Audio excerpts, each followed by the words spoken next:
Boa noite a todos. Que a graça, a paz, o amor de Deus esteja com você e também com a sua família. Abra comigo em Êxodo, no capítulo 9. Nós vamos ler versículo 13 em diante até o verso número 35. A sétima praga do Egito. Disse o Senhor a Moisés: levante-se logo cedo, apresente-se ao faraó e diga-lhe que assim diz o Senhor, o Deus dos hebreus: deixe o meu povo ir para que me preste culto. Caso contrário, mandarei desta vez todas as minhas pragas contra você, contra os seus conselheiros e contra o seu povo, para que você saiba que em toda a terra não há ninguém como eu. Porque eu já poderia ter estendido a mão, ferindo você e o seu povo com uma praga que teria eliminado você da terra. Mas eu o mantive de pé, exatamente com esse propósito: mostrar-lhe o meu poder e fazer que o meu nome seja proclamado em toda a terra. Contudo, você ainda insiste em colocar-se contra o meu povo e não deixar ir.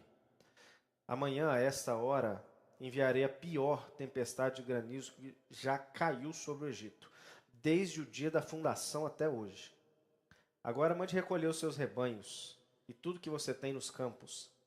Todos os homens e animais que estiverem nos campos, que não tiverem sido abrigados, serão atingidos pelo granizo e morrerão. Os conselheiros do faraó, que temiam a palavra do Senhor, apressaram-se em recolher aos abrigos os seus rebanhos e os seus escravos. Mas os que não se importaram com a palavra do Senhor deixaram os seus escravos e os seus rebanhos no campo. Então o Senhor disse a Moisés: estenda a mão para o céu, e cairá granizo sobre toda a terra do Egito, sobre homens, sobre animais e sobre toda a vegetação do Egito. Quando Moisés estendeu a vara para o céu, o Senhor fez vir trovões e granizo, e raios caíram sobre a terra. Assim o Senhor fez chover granizo sobre toda a terra do Egito. Caiu granizo e raios cortavam os céus em todas as direções. Nunca houve uma tempestade de granizo como aquela em todo o Egito, desde que esse se tornou uma nação. Em todo o Egito, o granizo atingiu tudo que havia nos campos, tanto homens como animais. Destruiu toda a vegetação, além de quebrar todas as árvores. Somente na terra de Gósen, onde estavam os israelitas, não caiu granizo. Então o faraó mandou chamar Moisés e Arão e disse-lhes: dessa vez eu pequei. O Senhor é justo. Eu e meu povo é que somos culpados. Orem ao Senhor. Os trovões de Deus e o granizo já são demais. Eu os deixarei ir. Não precisam mais ficar aqui. Então respondeu: assim que eu tiver saído da cidade, erguerei as mãos em oração ao Senhor. Os trovões cessarão e não cairá mais granizo, para que saibas que a terra pertence ao Senhor. Mas eu bem sei que tu e os teus conselheiros ainda não sabem o que é tremer diante do Senhor Deus. O linho e a cevada foram destruídos, pois a cevada já havia amadurecido e o linho estava em flor.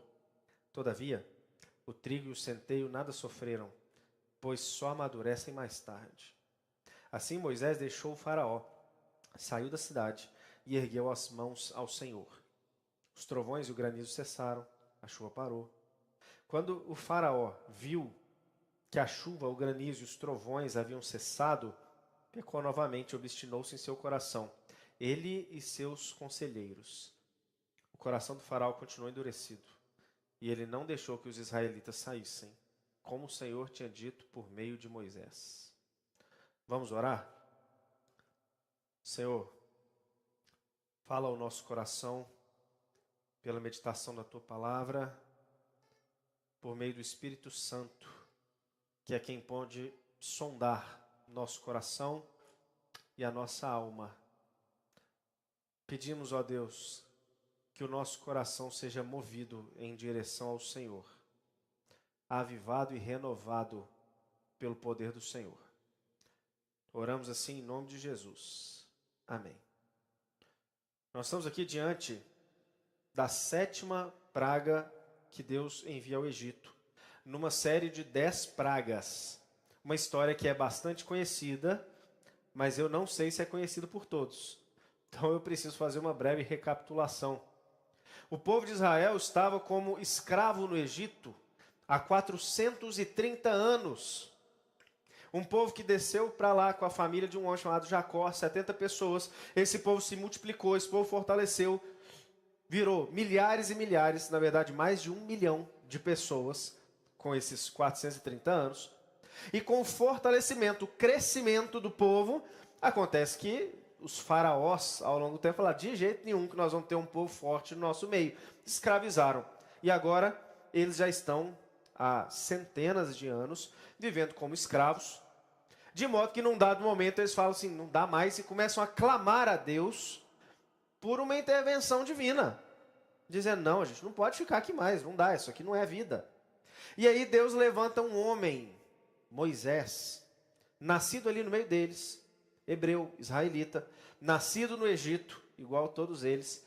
Talvez você se lembre da história de Moisés, colocado num cesto, foi jogado ali no rio Nilo, no cesto, e a filha de Faraó o encontra. Ele cresce então debaixo do conhecimento e da tutela de Faraó e da filha de Faraó. Isso porque naquela época havia uma ordenança para matar todos do sexo masculino que nascessem. Moisés escapou e veio como esse libertador. Viveu 40 anos ali no Egito, até que resolveu se meter numa briga e matou um egípcio. Um egípcio estava maltratando um israelita, ele, israelita também, se condoeu com aquilo, matou o egípcio de volta. Acaba que o faraó não gostou muito da ideia. Mandou matar Moisés e ele saiu correndo, antes de morrer. Fica 40 anos fora. É engraçado, alguém aqui já assistiu O Príncipe do Egito, aquele desenho antigo? Quem já assistiu, levanta a mão, só para eu saber. Aquele Moisés lá tem uns 30 anos no máximo. O Moisés tinha 80 quando ele veio tirar esse povo do Egito. E 120 quando ele morreu. Eu não chego nem nos 70 se bobear, 80. O homem tinha 120 já no final. 80 foi quando ele começou a fazer o trabalho dele. Imagina, eu com 80 estou entregando essa chave da igreja para alguém, o homem começando ainda, com 80. Veio como libertador.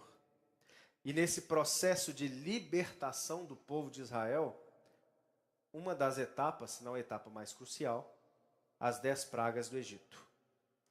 10 juízos de Deus sobre o Egito, de forma sobrenatural. Juízos de destruição sobre o Egito, que mostravam o poder de Deus. Porque aqui, essas pragas, elas vinham para destruir os deuses do Egito, a idolatria do Egito. E o maior deus do Egito era quem? Faraó. Ele era tido como um deus. Só que o Egito tinha uma série de deuses, muitos seres espirituais em que eles confiavam toda a sua fertilidade, toda a sua produção. E Deus vem para destruir, aniquilar com isso, para mostrar, olha, só tem um Deus. Durante essas 10 pragas, é como se tivesse um embate de deuses entre o Deus de Israel e Faraó. Só que esse embate só existe na cabeça de Faraó, né? Porque o próprio Deus diz aqui, meu querido, se eu tivesse até acabado com uma praga, eu tinha feito com uma praga. Mas na cabeça de Faraó ele está ainda brigando e discutindo. A gente deixa ele pensar o que ele quiser. Mas o que está acontecendo é, de um modo progressivo, Deus está mostrando o seu poder naquela terra do Egito. Esse é o contexto daquilo que está acontecendo aqui. E aí começa essa guerra de deuses. Primeira praga é uma praga que acontece ali no rio Nilo. O rio se torna em sangue. Quando a gente olha para isso, o deus Hapi, deus do rio Nilo, acabou com ele. O rio Nilo, que inclusive era um deus, o Deus dos hebreus destruiu, transformou em sangue. Menos um Deus para o Egito adorar. Na segunda praga, as rãs invadem o Egito. E as rãs eram animais sagrados para os egípcios. Eram animais que indicavam bênção, fertilidade, essas coisas. Tinha uma deusa, a deusa Heket, que tinha cabeça de rã. E de repente aquilo que era bênção se torna o maior tormento. menos um Deus para o Egito. Na terceira praga, Moisés fere o pó da terra, o pó levanta e se transforma em piolhos. O próprio pó da terra era o deus Geb. Aquele que abençoava a terra agora se tornou o maior tormento por meio dos piolhos. Na quarta praga, um enxame de moscas. Mais uma deusa do Egito tinha o formato de mosca. Era adorada. Waitid, o nome dela. E agora, mais uma vez, aquela que era adorada se torna o maior tormento do Egito. Na quinta praga, o gado morre. E aí, o deus Pitá, patrono do gado, não consegue deter Yahvé, o Deus dos hebreus. Na sexta praga, o povo é acometido por úlceras purulentas. E lá deixa claro que os magos do Egito não podiam fazer nada. A deusa Ísis, deusa da medicina, estava completamente amarrada. Em todas as áreas, os deuses do Egito foram destronados e destruídos pelo Deus de Israel. E agora, na sétima praga, é quando Deus aparece para Faraó para dizer: nós vamos continuar conversando? Não é possível, Faraó. Vai ser agora que você vai se render? Olha só, lá no verso 15 a 17 diz assim: porque eu já poderia ter estendido a mão, ferindo você e o seu povo com uma praga que teria eliminado. Mas eu o mantive de pé exatamente com esse propósito: mostrar-lhe o meu poder, fazer com que o meu nome seja proclamado em toda a terra. Contudo, você ainda insiste em colocar-se contra o meu povo e não deixar ir. Olha só, Moisés se apresenta diante de Faraó e fala o seguinte: vai deixar meu povo ir? É dessa vez que você vai? Eu já poderia ter destruído tudo com uma única praga. Diz uma coisa, Faraó, para qual Deus você vai rogar agora? Qual é o mago, Faraó, que você vai procurar para tentar fazer algum tipo de magia? Porque nas duas primeiras pragas, os magos do Egito, de alguma forma, conseguiram imitar com truques as pragas. Agora eles não conseguem nem clamar para os deuses mais. Faraó, você vai fazer o quê, querido? Não tem mais Deus. Todos os seus deuses foram ridicularizados. E os seus magos estão parecendo palhaços. Você vai falar com quem, meu querido? Faraó, você está desarmado. Suas armas espirituais caíram, já foi. Vai deixar o meu povo ir? Ou não vai deixar meu povo ir? Essa é a pergunta de Deus para Faraó no primeiro momento. Antes de anunciar a praga. Faraó, você está desarmado. E eu vou dizer uma coisa para vocês. Aquilo que aconteceu no Egito é um reflexo muito forte do que tem acontecido no mundo pelo poder de Jesus. Se tem uma coisa que a Bíblia fala com muita ênfase no Novo Testamento, é que no momento em que Jesus morreu na cruz e quando ele ressuscitou, todos os deuses do mundo foram destronados. Satanás foi amarrado, o diabo, como uma serpente, foi pisado. O mundo foi desarmado espiritualmente pelo poder da cruz de Jesus. Às vezes a gente olha para a cruz e a gente pensa sempre do lado da nossa salvação, de Jesus morrendo na cruz e pagando pelos nossos pecados, e isso é uma grande verdade. Mas a gente se esquece que a cruz também é uma grande batalha espiritual, em que o apóstolo Paulo fala que naquele momento o diabo foi feito de palhaço. Colossenses capítulo 2. Paulo não usa essas palavras, ele é um pouco mais polido. Ele fala assim, foi exposto a vitupério. O que ele estava dizendo foi feito de palhaço. Na cruz, os deuses do mundo foram ridicularizados, igual os deuses do Egito. De modo que o mundo se torna espiritualmente completamente desarmado. Ele não pode fazer nada contra aqueles que estão debaixo do poder de Jesus. Essa semana eu estava assistindo um podcast, a história de conversão de um casal, e aí a moça estava contando que ela nasceu num meio umbandista, espírita, coisas do tipo, e aí ela estava naquele processo, buscando Deus, alguma coisa assim, em algum momento da vida desesperada, ela foi procurar um líder espiritual. Agora eu não sei se é da Umbanda ou do Espiritismo. E aí eu não lembro muito bem o que ela falou no meio, mas eu sei que ela pediu para ele fazer um trabalho. Eu confesso que eu nem sei direito o que isso significa. Mas eu não imagino que é coisa boa. Fazer um trabalho e outra pessoa envolvida, né? Pediu para fazer um trabalho, sabe o que ele respondeu? E o trabalho tinha alguma relação com uma amiga dela, evangélica. Ele falou o seguinte: infelizmente eu não posso. Com os crentes a gente não mexe. Foi o que ele disse. Ele falou assim: não adianta, primeiro que o que a gente faz não pega neles. Não adianta. Segundo, que eu acho que a retaliação vem forte. A gente não mexe com os crentes, não.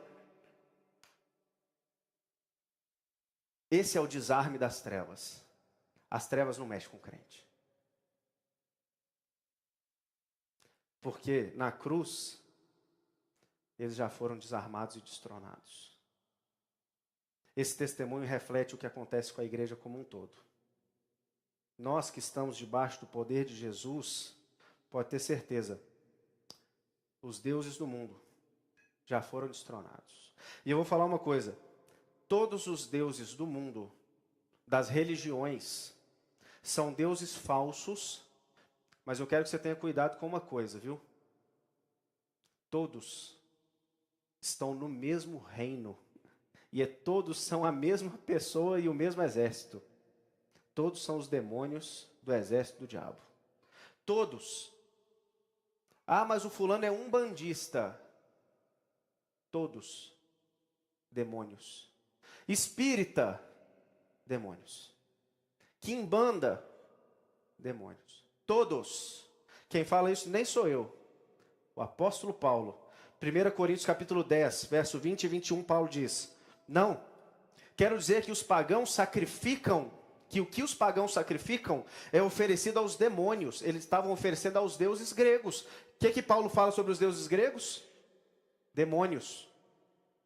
E não a Deus, e não quero que vocês tenham comunhão com demônios. Vocês não podem beber o cálice do Senhor e o cálice dos demônios. Não podem participar da mesa do Senhor e da mesa dos demônios. Então, primeiro recado para a igreja do Senhor, quando nós vemos essa sétima praga, e sabemos pelo contexto que todos foram destronados, é o seguinte: por que às vezes você procura? Por que às vezes você procura nas falsidades aí fora, que eu estou te lembrando que são demônios, aquilo que só Jesus tem a resposta? Meu irmão, eu conheço crente que na hora do aperto vai lá no terreiro da Umbanda. Crente que na hora do aperto vai pegar a aguinha da Universal ungida. Você sabe o que é a água da Universal ungida? Coisa de demônio. Sabe o que é esses crentes reunidos subindo na parede, parecendo crente aranha? Coisa de demônio. Isso aí não é palhaçada, isso aí não é só piada. A gente chama de circo, de picadeiro, aquilo que muitas vezes é culto a demônios. Meu irmão, não é toda igreja que tem a placa escrito que Jesus está ali, que é porque Jesus está ali, não. A igreja tem que ter discernimento espiritual de onde ela pisa, viu? Porque às vezes é dentro de placas escrito que Jesus está aqui no nosso meio, que está tendo culto ao império das trevas, quando a palavra de Deus é distorcida de uma maneira tão grotesca. E tem crente que na hora do aperto vai procurar, porque quer algo místico para encostar, tamanho a aflição, vai procurar aquele profeta que só fala bobagem, mas eu quero ouvir a bobagem dele naquele momento. Meu irmão, deixa eu te falar uma coisa: já foi todo mundo destronado por Jesus. Cria tipo.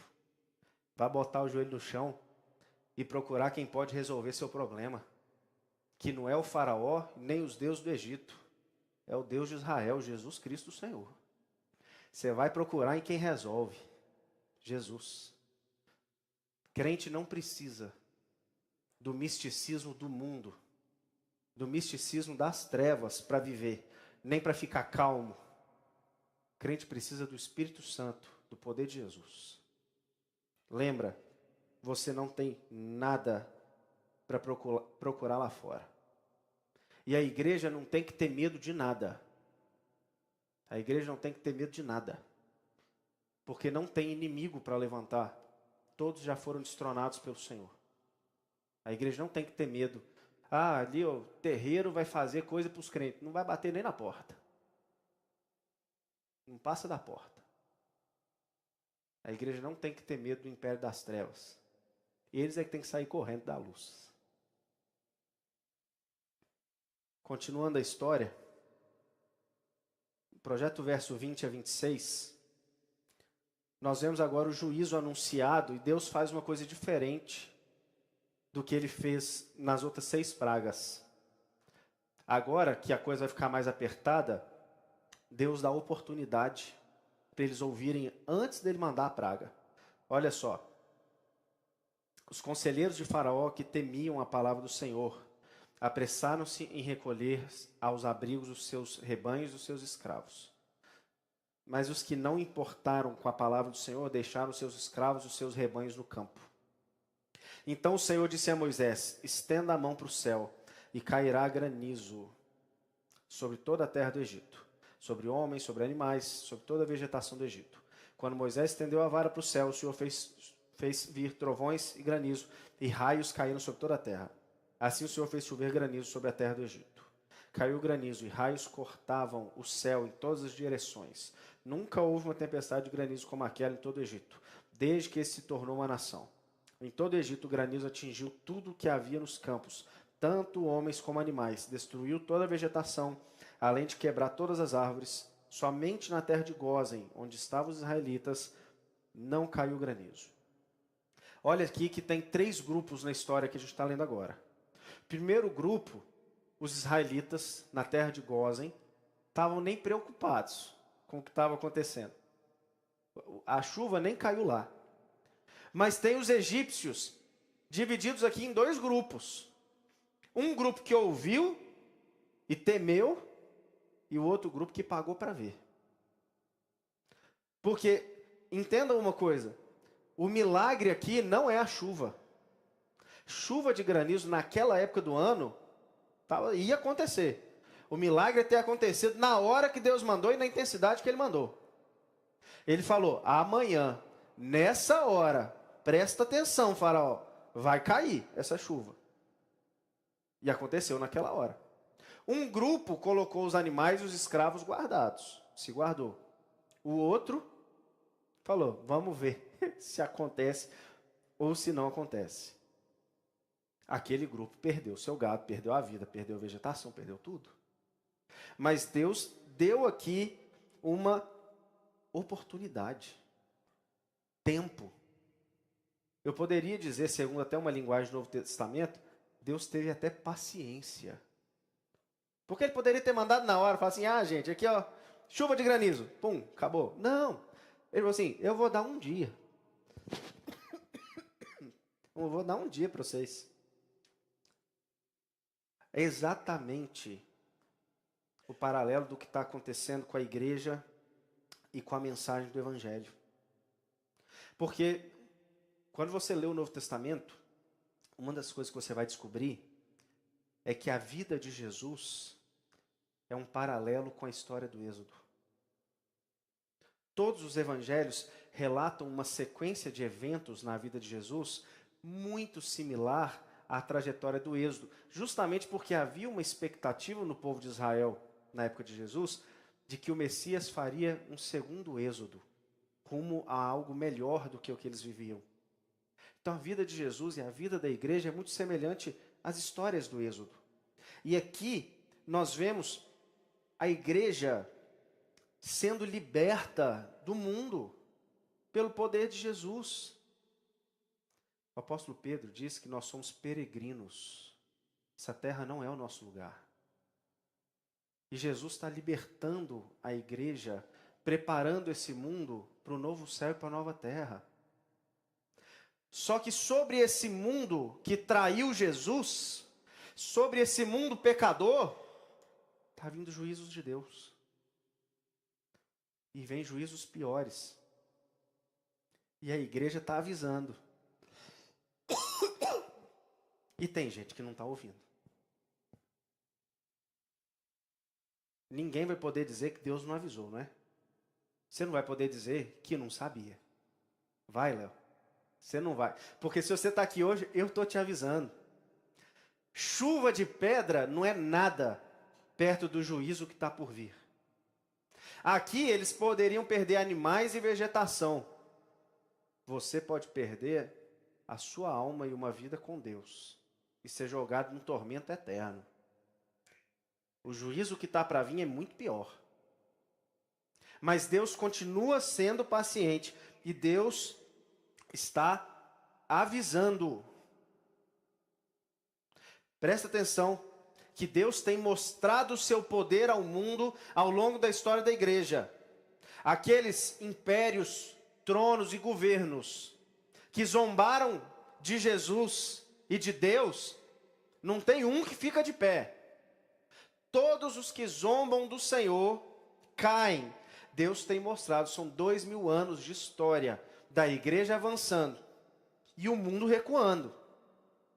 E Deus ainda te pergunta, meu filho, que dia você vai parar de resistir ao poder do Senhor? Que dia que você vai começar a ouvir o chamado do Senhor? Porque você quer mais provas do que a ressurreição de Jesus, do que os milagres que Ele opera ao longo do tempo, do que os inimigos sendo derrotados ao longo da história. Olha, Deus já tem demonstrado seu imenso poder. E Ele está sendo bastante paciente. E a igreja está aqui te avisando de que o juízo está vindo. Você pode guardar seu gado ou você pode pagar para ver. Eu, se fosse você, eu ouvia a voz da igreja, a voz do Senhor, chamando para o arrependimento, chamando para crer no Deus de Israel, Deus de toda a terra. Porque os juízos estão vindo. Presta atenção. Eu vou falar para você que já é crente. Porque o que eu falei vale muito para quem não é crente, né? Mas você que já é crente, quantas vezes você tem sido exortado pela voz do Senhor quando você lê a palavra? Quando um amigo fala com você como um profeta da boca de Deus, exortado com relação aos seus pecados e às necessidades de mudança, e você está esperando Deus agir, pagando para ver na correção de Deus. Quantas vezes você tem sido exortado a mudar dentro da sua casa, no tratamento com seus filhos, com sua esposa, com seu marido, e você está resistindo à voz do Senhor. Sendo chamado para uma mudança no trabalho, na ética, na moral, na forma que você trabalha, você está resistindo à voz do Senhor. Sendo chamado para uma mudança no seu trabalho na igreja, na sua postura na igreja, sua postura na sociedade, com aquilo que você fala, com as coisas que você vê, com as coisas que você se envolve, e você resistindo à voz do Senhor. Você vai esperar chuva de granizo na sua casa para ver se muda? Porque se precisar, Deus vai destruir sua casa, querido. Se for isso que for precisar, para você parar de brincar de ser crente, você pode aguentar que vai vir pedrada na sua casa. Mas nós estamos aqui avisando, a palavra de Deus está avisando, o Espírito Santo está avisando. Tem que mudar de vida. Tem que voltar para o caminho. Tem que ouvir a palavra, tem que corrigir a vida. E quantas vezes a gente fala assim, não, aqui não, nessa área eu não vou corrigir minha vida, não. Nessa área aqui, quem manda sou eu, não é Jesus. Até quando você vai resistir a esse chamado do Espírito de mudança? Crente velho, às vezes 20, 30 anos de igreja, com o mesmo pecado de quando converteu, e ouve, e fala, eu queria mudar, queria nada, palhaçada. Se quisesse, mudava. Se quisesse, mudava. Até quando você vai resistir à ação transformadora do Espírito, hein? Vai esperar chuva de pedra mesmo, meu querido? Porque você pode ter certeza que o juízo vem. Me acompanhe no verso 27 agora. Diz assim: Então Faraó mandou chamar Moisés e Arão e disse: Dessa vez eu pequei, o Senhor é justo. Eu e meu povo é que somos culpados. Orem ao Senhor, os trovões de Deus e o granizo já são demais. Eu os deixarei ir, não precisam mais ficar aqui. Moisés respondeu: Assim que eu tiver saído da cidade, erguerei as mãos em oração ao Senhor. Os trovões cessarão e não cairá mais granizo, para que saibas que a terra pertence ao Senhor. Mas eu bem sei que tu e os teus conselheiros ainda não sabem o que é tremer diante do Senhor Deus. O linho e a cevada não foram destruídos, pois a cevada já havia amadurecido e o linho estava em flor. Todavia, o trigo e o centeio nada sofreram, pois só amadurecem mais tarde. Assim Moisés deixou o faraó, saiu da cidade e ergueu as mãos ao Senhor. Os trovões e o granizo cessaram, a chuva parou. Quando o faraó viu que a chuva, o granizo e os trovões haviam cessado, pecou novamente, obstinou-se em seu coração, ele e os seus conselheiros. O coração do faraó continuou endurecido, e ele não deixou que os israelitas saíssem, como o Senhor tinha dito por meio de Moisés.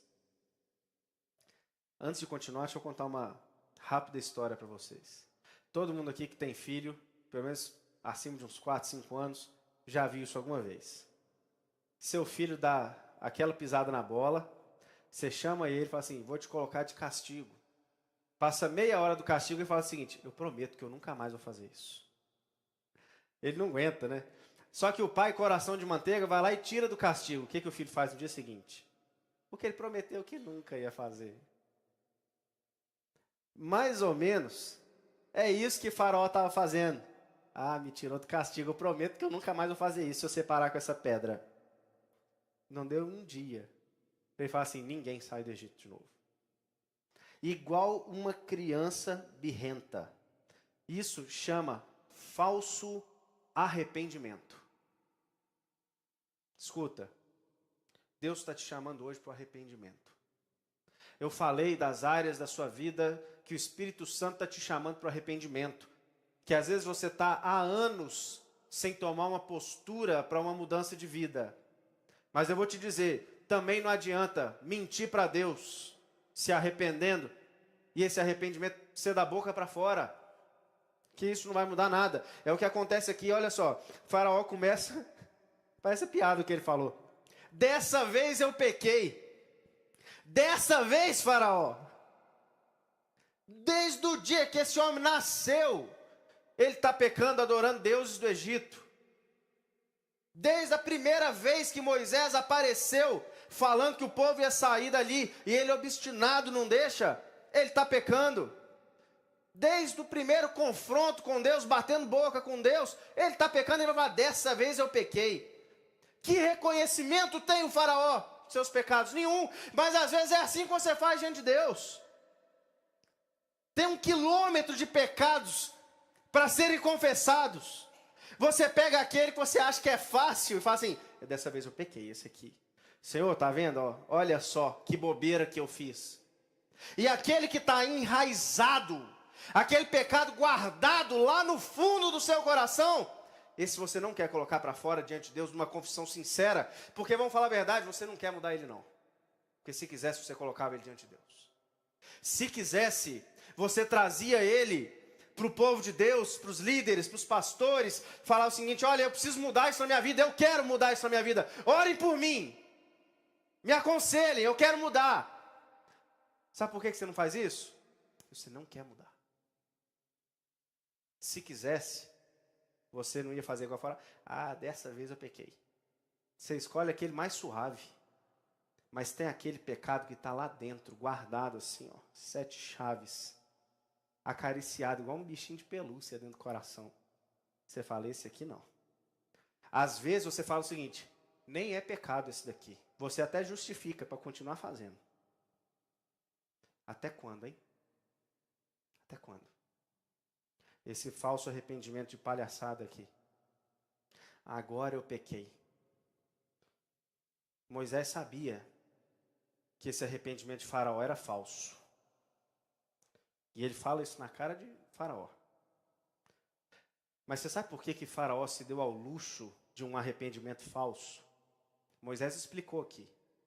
Talvez você não tenha entendido a primeira vez que aparece, mas Moisés abre um parênteses e diz o seguinte, o linho e a cevada foram destruídos, todavia o trigo e o centeio não sofreram nada. Sabe o que tinha acontecido? O linho e a cevada, eles já tinham nascido, então eles foram destruídos. Mas o trigo e o centeio estavam embaixo da terra. Faraó olhou e falou o seguinte, daqui a pouquinho nasce esse aqui, eu vou reerguer meu império inteiro. Deus não destruiu tudo. Ainda tem aqui o trigo e o centeio guardadinho embaixo da terra. Ele confiava que ele podia reerguer seu império com aquilo que tinha restado. Ainda tinha alguma coisa para ele se agarrar como recurso e como confiança. Por isso que ele não se arrependia diante de Deus. Porque ele ainda olhava para aquelas coisas e dizia o seguinte: olha só, eu vou usar isso daqui. A próxima praga come isso tudo. Se vocês repararem, a 8ª praga dos gafanhotos come o trigo e o centeio. Que é para Faraó deixar de ser besta.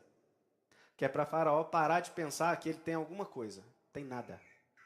Mas às vezes ele olha e fala: olha só, eu tenho tudo para reconstruir. O trigo e o centeio estão embaixo da terra guardadinho. Tentou fazer Deus de bobo. Como se Deus não soubesse que o trigo e o centeio estavam ali debaixo. Como se Deus não soubesse que ainda tinha. Deus não destruiu aquele negócio que era para Faraó ficar fazendo essas coisas mesmo. Que é para Deus mostrar. Sabe por que muitas vezes seu coração está obstinado nesse pecado que você fica guardando aí? Porque você tem trigo e centeio escondido demais ainda. Tem coisa demais para você se agarrar. Bens materiais demais, amigo demais, família demais, renda no trabalho, um trabalho estável. Você olha para essas coisas e fala assim: isso aqui nunca vai acabar, eu nunca vou ficar desamparado. Deixa eu te falar uma coisa. Você vai esperar Deus tirar tudo? Porque aqui ainda tem a 8ª, a 9ª e a 10ª praga. Você vai esperar todas? Você vai esperar Deus passar igual uma avalanche na sua vida? Para poder se arrepender dos seus pecados e começar a adorar de verdade o único e verdadeiro Deus? Porque se precisar, Ele vai fazer isso. Dá uma olhada quantas vezes você não se agarra às coisas que te permeiam, que te rodeiam, às coisas que você tem, e nelas é que está a sua esperança, a sua confiança. Por isso que seu coração fica fechado. Por isso que o arrependimento não é sincero. A Bíblia chama essas coisas de ídolos. Ídolos. Os ídolos não são as esculturas de imagem ou coisas do tipo, não. Os ídolos é tudo que a gente coloca no lugar de Deus como a nossa confiança e a nossa esperança. E tem hora que Deus tem que destruir tudo isso para a gente se arrepender. Mas eu vou te falar, eu estou falando aqui agora. Você não precisa disso se você se arrepender hoje. O convite do Senhor para o arrependimento é agora. O convite para a entrega é agora. Vai esperar mesmo todas as outras pragas sobre a sua vida? Vai esperar que Deus destrua? O convite do Senhor para o arrependimento é agora. O verdadeiro arrependimento não é igual ao de Faraó, não. O verdadeiro arrependimento, ele vem com um desejo primeiro de reparação. Defraudou alguém? Eu vou reparar. Falou mal de alguém? Eu vou lá pedir perdão. Isso é arrependimento de verdade.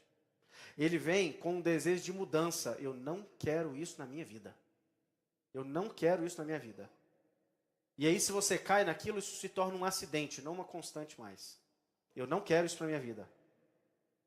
E ele vem com o joelho no chão, de arrependimento e humilhação diante de Deus, dizendo igual o filho pródigo: ó, pequei contra os céus, pequei contra ti. Porque o pecado que a gente comete é contra Deus. Você vai esperar até quando? Escuta o que eu estou te falando.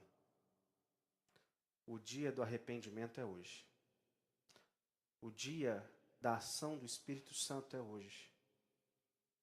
O Senhor está dando tempo, com paciência. E Ele não quer te chamar hoje por causa do medo. Não é pelo medo de perder tudo. Não. O Senhor quer que você reconheça que toda a terra é do Senhor. O Senhor está te chamando é com amor. Jesus está te chamando com amor. Ele quer te abrigar debaixo das suas asas e cuidar de você como um pai. Não é que Ele quer jogar essas pragas em cima de você. Ele vai fazer se precisar disso para te chamar. Mas Ele está te chamando com amor. Vamos ouvir ainda mais um louvor. Eu queria que você meditasse na letra desse louvor.